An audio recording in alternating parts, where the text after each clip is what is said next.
Hello, everyone, and welcome to Matukate. I know it's been a long time since I've put out any podcast.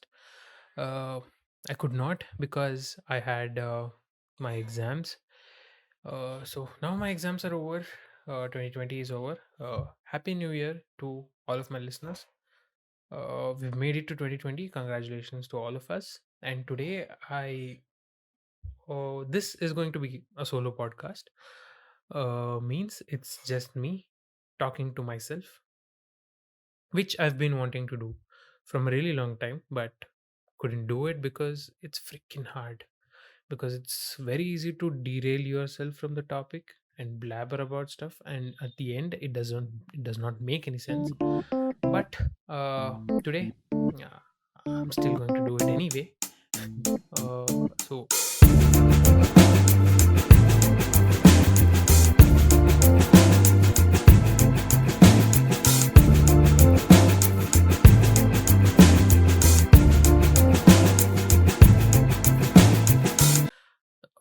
today I'm going to talk about things that I would tell to me, 18-year-old me. The first thing that I would tell is working hard is not everything. When you are 18 years old, you are brought up by telling that you can achieve anything just by working hard. Yes, working hard is hard. Not everyone can do that. It's a very demanding process. But all these years, I've realized that working hard is one thing and working hard for the right thing is whole another uh, step, because I can work hard all my life to be a good actor, but I won't have any success because that is just not who I am. If I'll definitely fail if I work towards being an actor. I mean, I can't say for sure. Who knows? I haven't tried it, but yeah, the basic idea is that working hard is good, but it's a process. Like, you have to work hard for the right thing. There is more to that equation. Just working hard isn't enough. Right now, you have to work hard, work smart. You have to be passionate about what you're working hard. And that brings me to the second thing that I would tell to the 18-year-old me is that passions can change. Because all my life, like until I was 18, I thought, what do I tell? I wanted to be an. I'm trying to put this in a not so embarrassing way, because I wanted to be an NBA player, because I used to play basketball a lot at that time, and I used to love playing basketball. But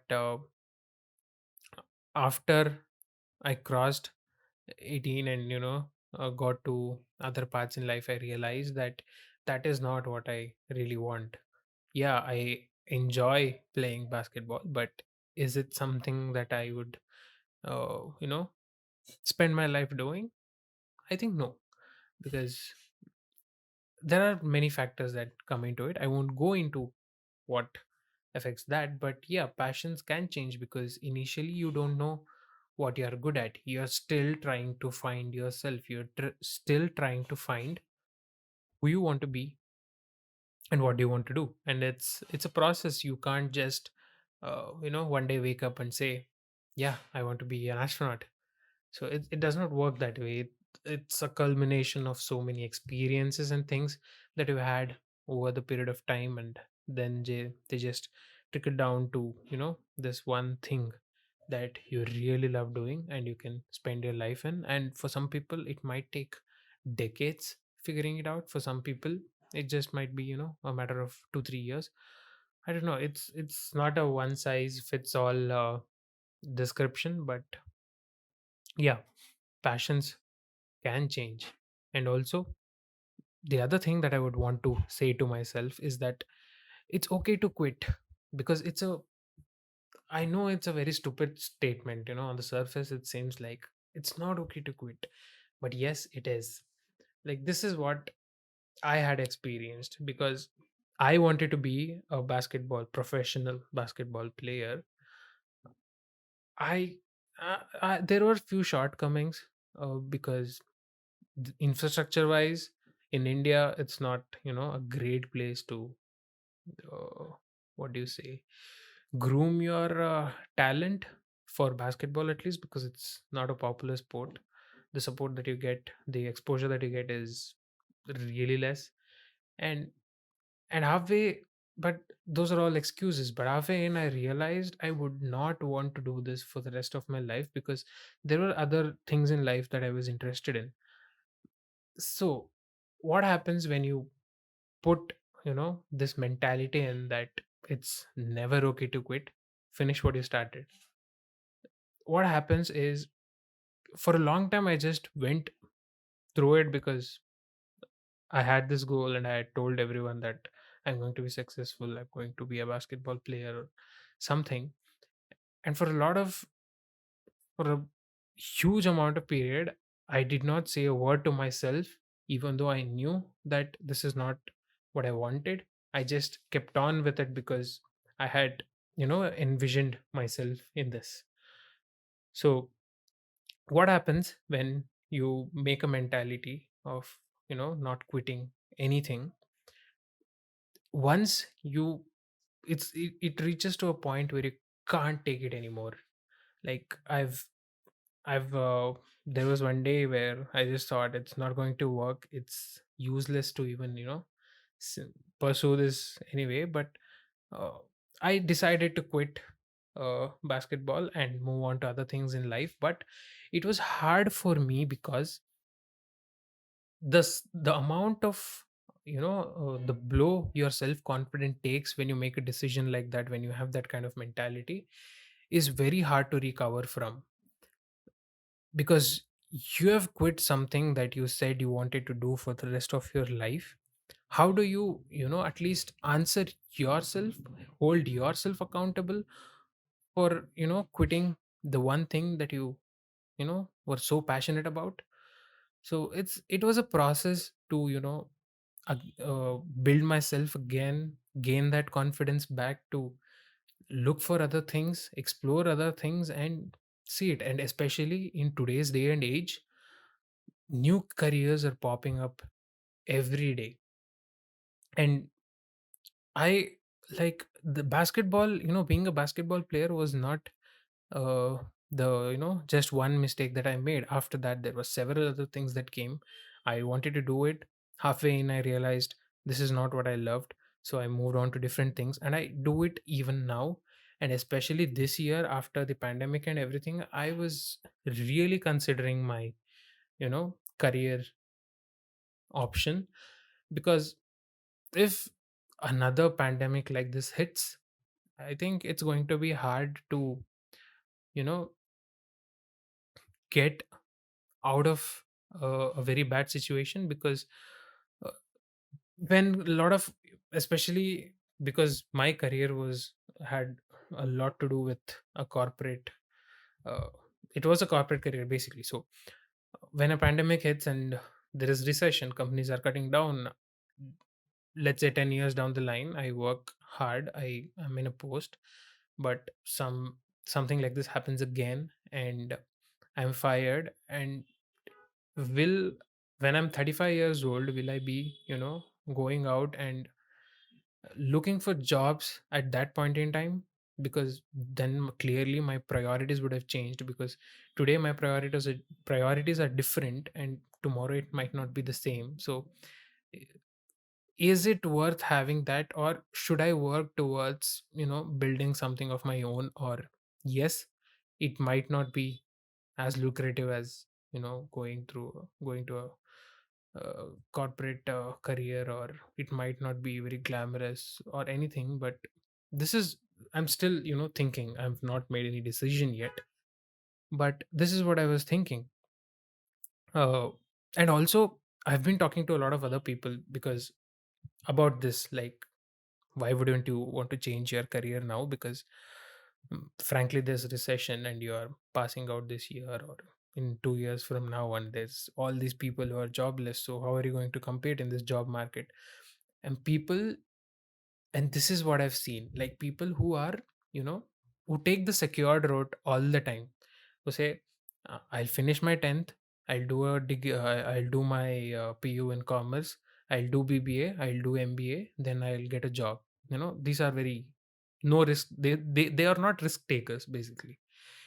And I was talking to people like that, and they said, because I was talking to them about this career change because of the whole pandemic thing and how can that affect our careers, and they were like, dude, this is just one pandemic. You should not let it ruin us. You shouldn't, you know, back down. We have to fight back.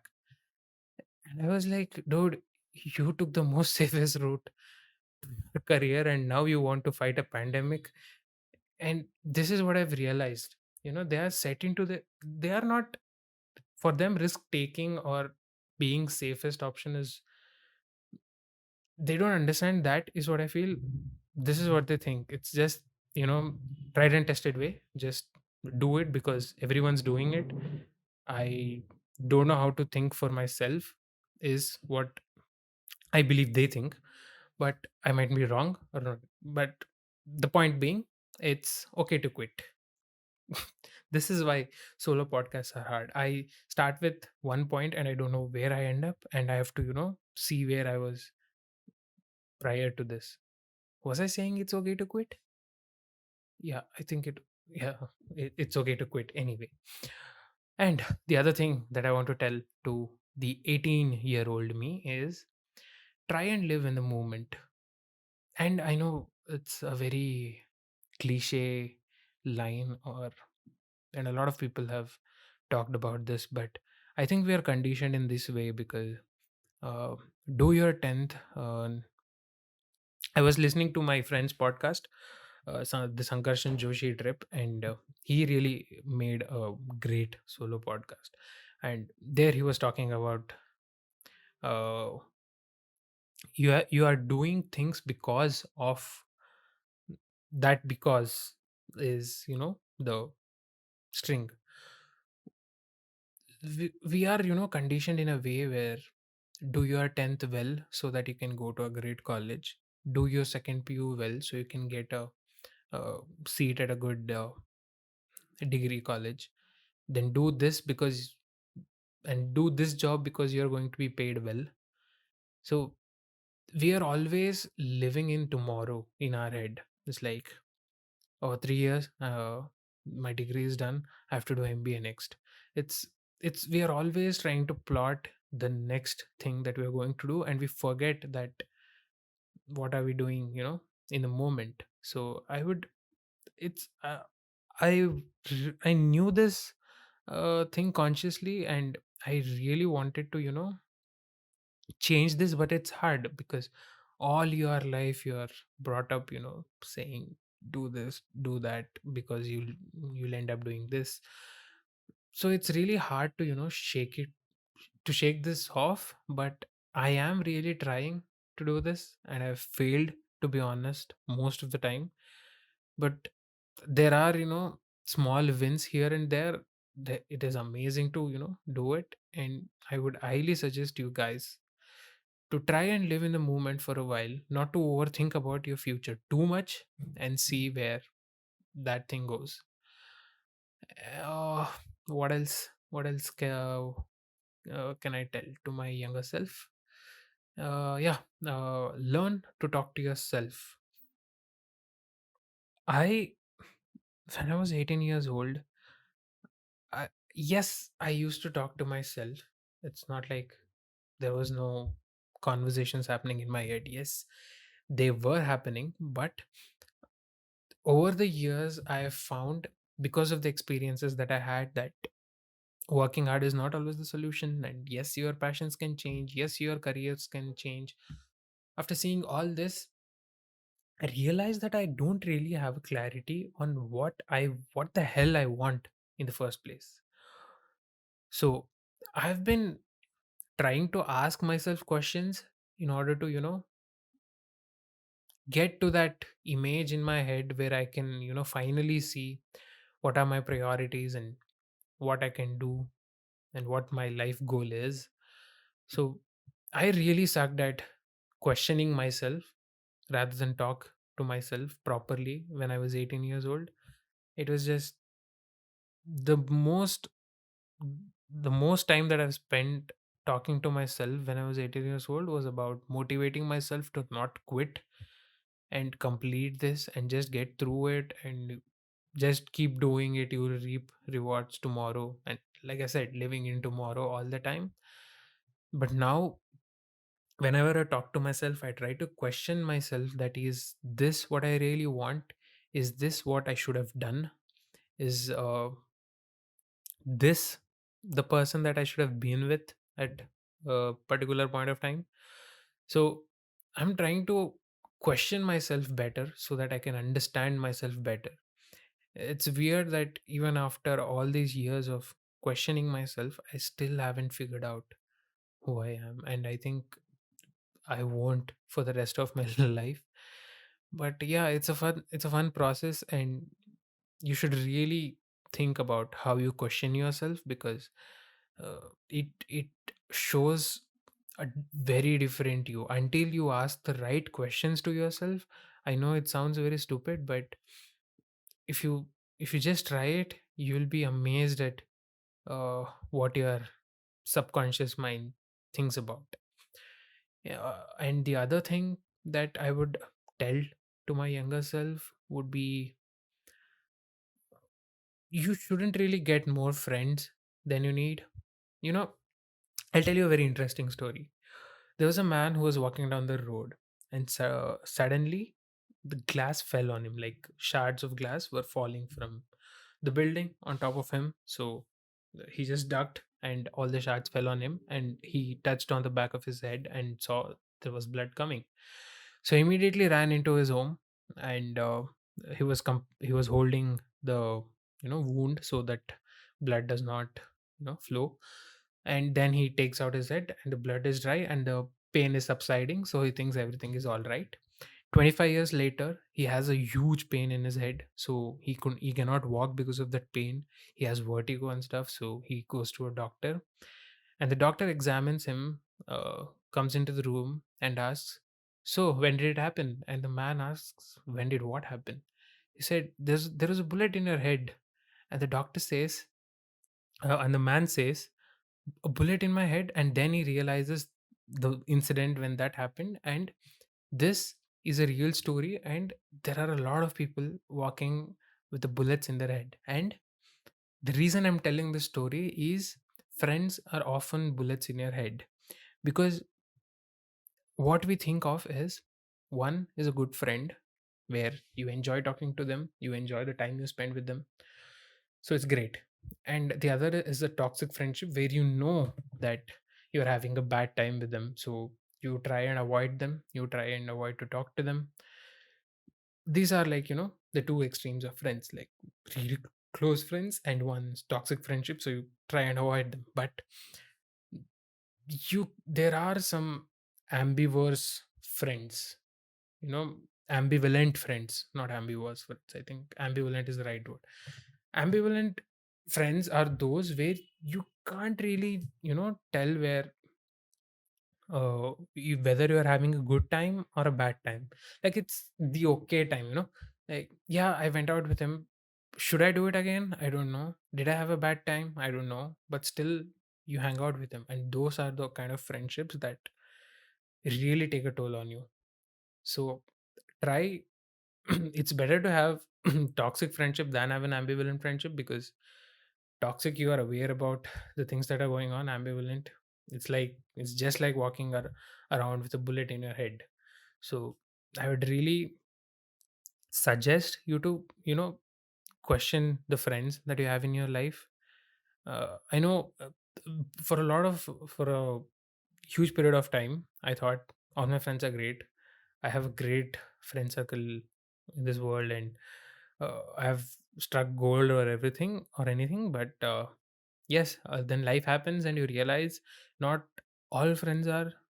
I'm not telling they're bad necessarily, but you don't bring out the best in them, or they don't bring out the best in you. So it's better to part ways and just wish good for one another, and try and move on with your life. And uh, because I've moved to a different city this year, I don't have any friends whatsoever here. So I was really nervous when I was moving here because I did not know how I'm going to spend my time all alone. But yes, initially it was hard. Like, spending all the time with yourself is not healthy and it's not recommended. But sometimes it might surprise you how, what kind of insights you have, because you have all this time to yourself. You are very productive. You use your time well. You try out new things from the comfort of your home.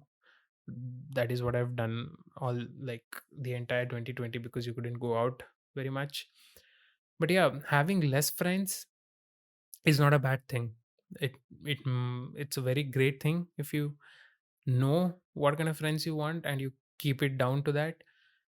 It just comes down to, you can saying prefer quality over quantity. It's just that. The other thing that I want to say is, what matters today might not matter tomorrow. So don't overthink everything. The opinion of people that you think matters today might not matter tomorrow. So just don't overthink. So if you have a gut feeling that you are taking a decision and you are, value someone's opinion and they kind of crush your feelings, and you really want to do it, then just trust your instincts, go with your gut feeling and do it, because they might matter today. There's no guarantee that they will matter tomorrow. And the other thing that I want to tell to younger me is, don't bottle up your feelings. I was really bad with processing my feelings. I used to bottle it up all the time. I did not talk to people. I did not, process it in a way it that was, healthy. What I do recommend now is, or this is what I do now. If is really bothering me, I don't try to shove it down in my head. I just write it out, or I have a really I have this scenario where, let's say, I'm having misunderstanding with another guy. I try to have an imaginary conversation with him in my head, where I talk for myself, and then when I'm, switching roles, I'm trying to give the benefit of the doubt to the other person and trying to have the conversation in my head. So it is surprising because it is also very healthy, which I don't know if it is healthy or not, but I have found great use with it, because you try and see the other guy's perspective, so that you don't have to talk to him and know, and still just a conversation in your head can be such a powerful thing. It's great. Also, you can write your feelings out, or make a podcast out of it. It's a great idea. I really want to, had that idea, but I really suck at, explaining myself. So it's not a great thing for me. But yeah, you can do that as well. And also, the other thing that I want to say to myself is, learn how to accept criticism. I had a huge ego when I was an 18-year-old guy. it's I think everyone has a huge ego, even now. But yeah, I still do have ego. I still do have, attitude and stuff. But I've learned to, take criticism well and use it to my advantage, and not get all bummed out because you're pointing out the wrong things in me. And the podcasts have really helped me, with this process, because with every podcast there will be a constructive criticism that someone writes to me, and I really thank them for doing it, because it really helps me understand where I lack as a podcaster, and try and, get over those things. And also it helps me grow as a person, which is really great. So thanks for whoever is giving me constructive criticism for all of my previous episodes. You've been a great and huge help in my life. Thank you. And the last thing that I would want to tell to myself is, it's not all about you.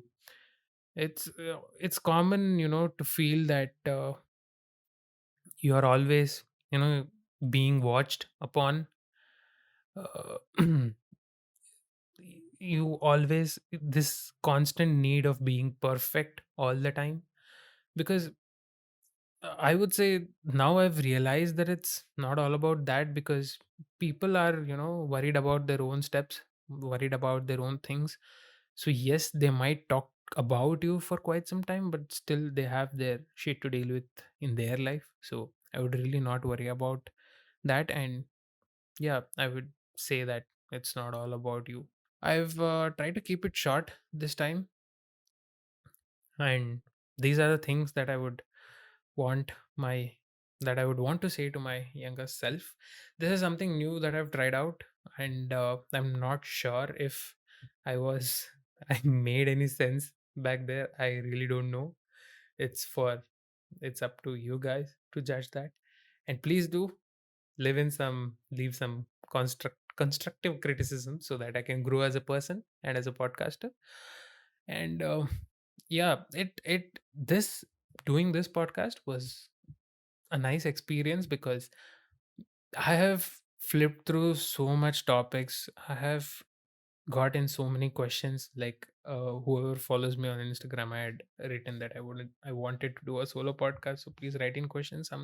There were some great questions from a lot of people, but it just I've there was a huge process of thinking about what I would want to say, what I would, how I would have want it to be. Or yeah, but this is the hardest type of podcast that I have felt, to make, because so many takes I have done just in the intro itself, and then trying to articulate what is in your mind is a huge challenge in itself. And I wish that you guys liked it, and I want to do this kind of stuff more in the coming time. And yeah, and I'd also want to wish a very happy new year to everyone. I hope this will be a great and fulfilling year for all of my listeners. And yeah, the audio versions of this podcast will be available on Spotify and Google Podcasts, links to which are in my description. And also, you can follow my podcast Instagram page for any updates. And yeah, that's all. And I hope you guys liked it. Uh, Please leave comments. Let me know how it is. And see you. Take care.